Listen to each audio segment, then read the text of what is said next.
Assalamualaikum warahmatullahi wabarakatuh. Waalaikumsalam warahmatullahi wabarakatuh. Auzubillahi minasyaitonir rajim. Astagfirullahaladzim. Kita lanjutkan pembahasan kita setiap salat zuhur pada hari ini, yaitu dengan kita beri judul makanan yang halal. Kalau ibu mengenanya ke makanan sih. Jadi kalau kita di pemerintahan bekerja itu kan ada undang-undangnya. Nah, kalau kita di atas daripada segalanya itu ada undang-undang yang paling harus kita taati, yaitu Al-Quran. Di mana kita temukan di situ pada surat Al-Baqarah ayat 168, Ya ayuhan nas.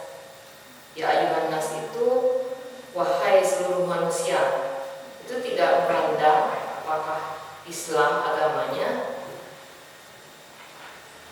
Kristen atau apa.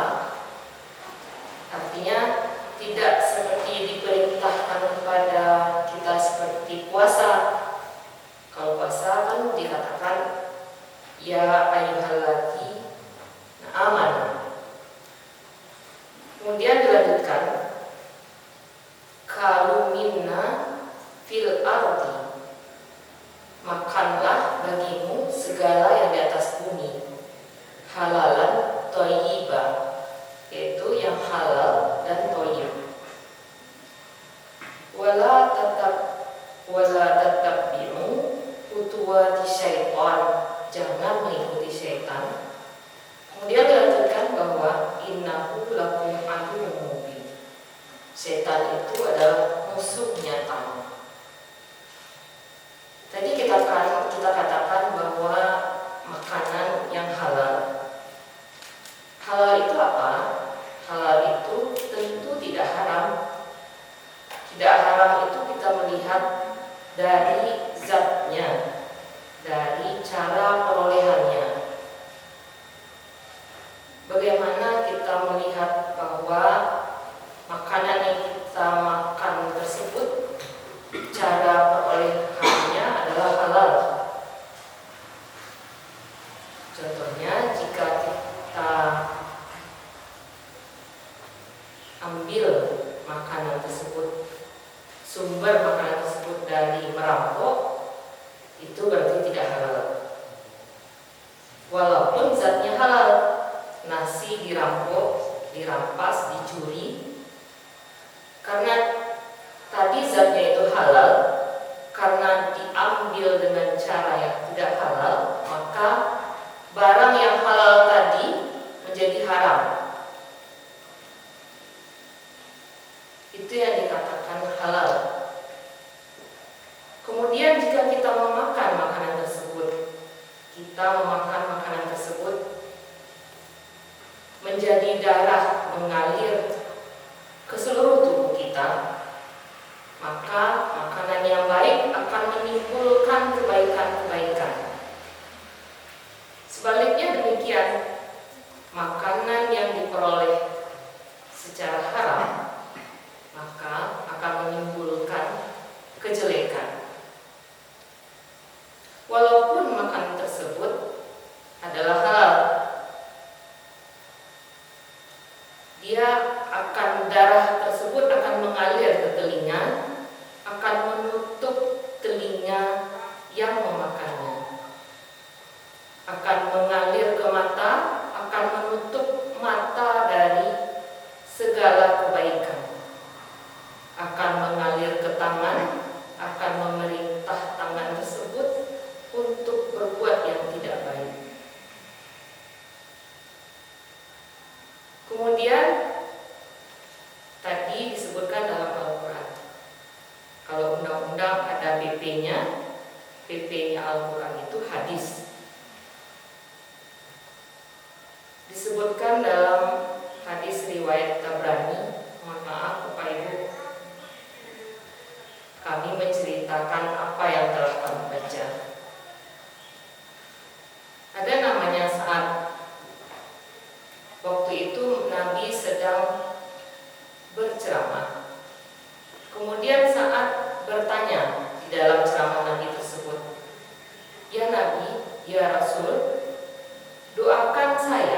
supaya doa saya ini terkabul? Nabi menjawab, hai Sa'ad, makanlah olehmu makanan yang halal. Demikian saja jawaban Nabi. Artinya, jika kita ingin doa kita dikabulkan, maka makanlah makanan yang halal. Kemudian dilanjutkan cerita tersebut. Ada seorang yang sudah dari perjalanan jauh, tubuhnya kotor penuh debu. Dia sangat kecapean, terlihat sangat kecapean. Kemudian dia duduk menadahkan tangan dan berdoa. Sebelum berdoa dia menyebut nama Allah, Ya Rabb.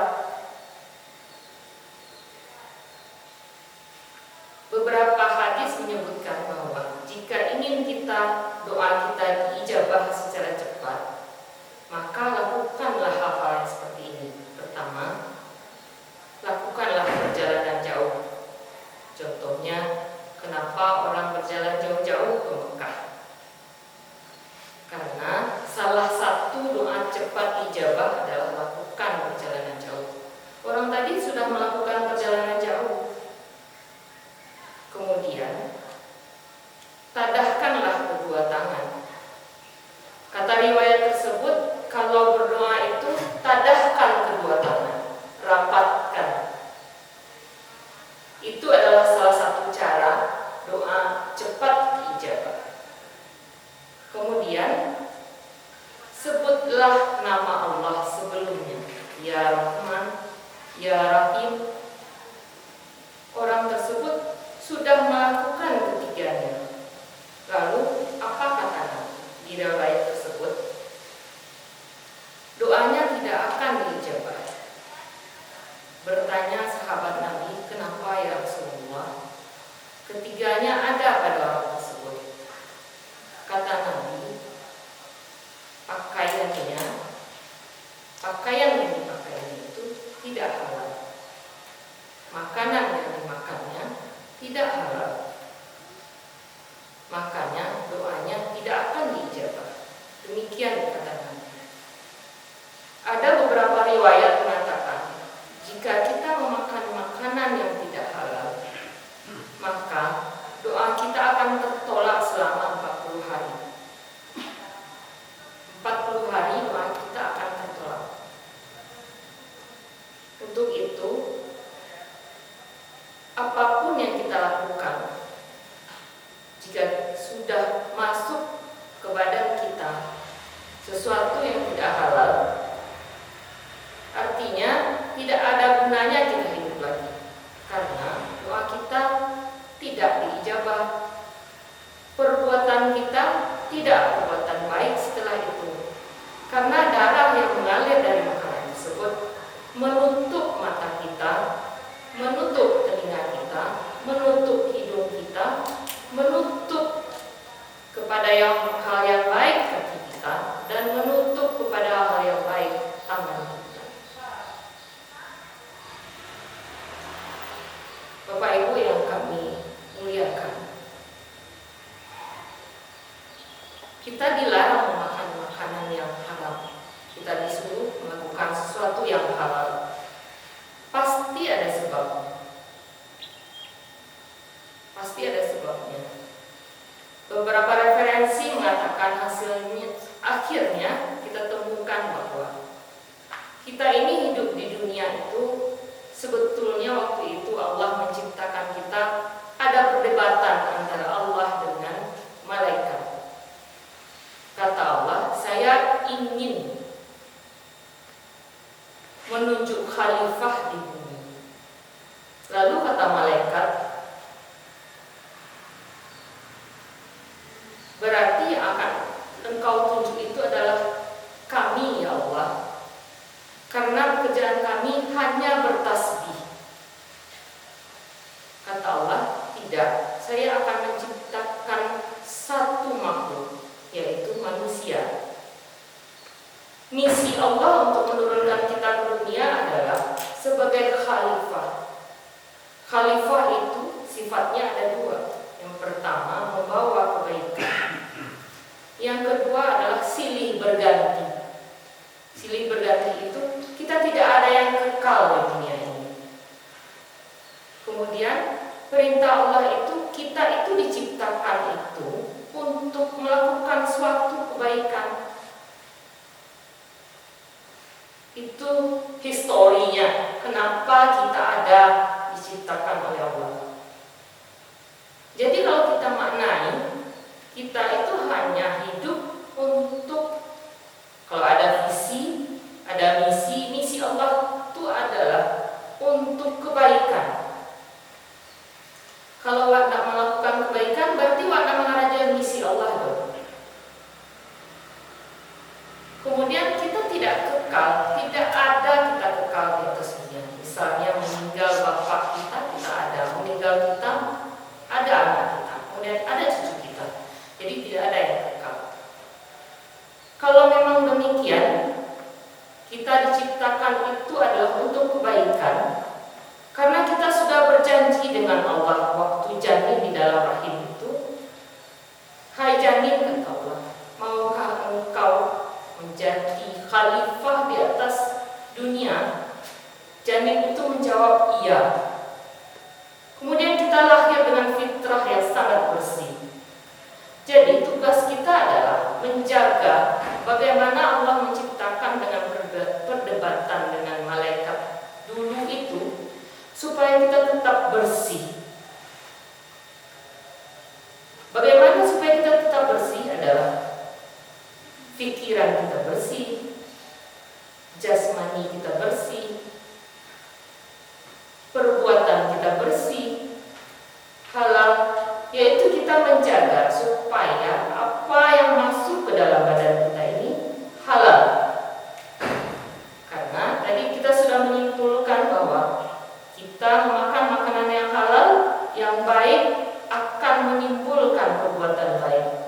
Kemudian kita kembali sebagai fitrah kita di atas dunia adalah kita itu diutus Allah itu untuk kebaikan, bukan untuk kejelekan. Untuk itu kita wajib menjaga diri ini untuk selalu baik. Jadi bagaimana supaya baik diri ini? Makanlah makanan yang halal. Karena dengan makanan yang halal akan timbul pikiran yang baik, akan timbul perilaku yang baik, akan timbul perbuatan yang baik. Kalau simpulkan satunya, ia berawal dari makanan. Sedikit saja termakan. Ada cerita seperti ini riwayatnya. Kata sahabat Rasulullah, jika sedikit saja termakan yang tidak halal, maka karoklah mulut balik muntahkan. Sedemikian banyak. Jadi untuk itu, marilah kita bersama-sama menuju kebaikan. Itu saja yang dapat kami sampaikan. Mudah-mudahan bermanfaat bagi kita semua. Mohon maaf atas segala yang tidak berkenan. Billahi taufiq wal hidayah. Wassalamualaikum warahmatullahi wabarakatuh. Waalaikumsalam.